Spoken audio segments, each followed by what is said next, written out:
In this video, we will cover Keyboard Shortcuts Lecture 4, Other Useful Shortcuts. If you want to display all the formulas in all the cells instead of the values, click Ctrl plus the back quote, which is usually located on the left of the 1 on a keyboard and shares a key with the tilde symbol. If you want to quickly convert a value to a percentage with no decimal places, simply click the cell, then click Ctrl plus Shift plus the percent symbol. If you want to apply the strike-through formatting to a cell, first select the cell or cells, then click Ctrl plus 5.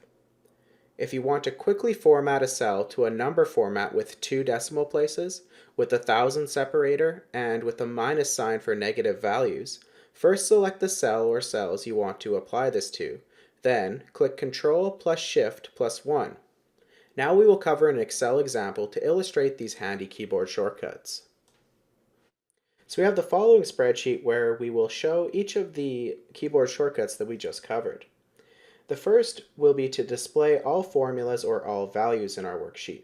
And what we can do is we can hit Ctrl plus back quote. Now the back quote shares a key with the tilde symbol and is located to the left of the 1 at the top left of your keyboard. So if you hit Ctrl plus back quote, it converts all of the values to formulas, so we can see what formula is in each cell. And this is often useful if we want to edit or look at formulas. To turn it back, we just hit Ctrl back quote once again.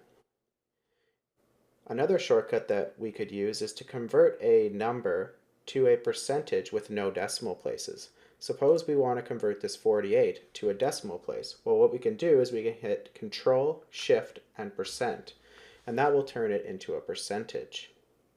Suppose we want to strike through some sort of value. So suppose we are no longer selling these computer chairs and we want to strike through it. An easy way to do that would be to hit Control and then 5. And that will strike through that value. And then we can go and we can strike through any of the computer chairs that we have.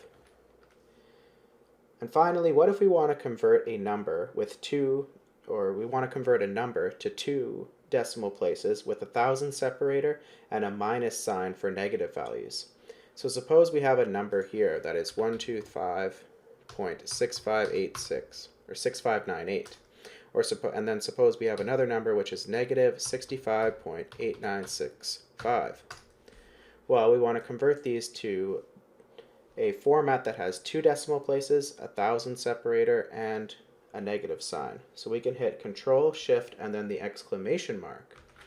And that will format those to the 2 decimal places with a negative symbol. And then if we had something that had a decimal or a thousand separator, so suppose we have 1289.653, we can hit Control, Shift, exclamation mark, and now you'll note it has the thousand separator as well.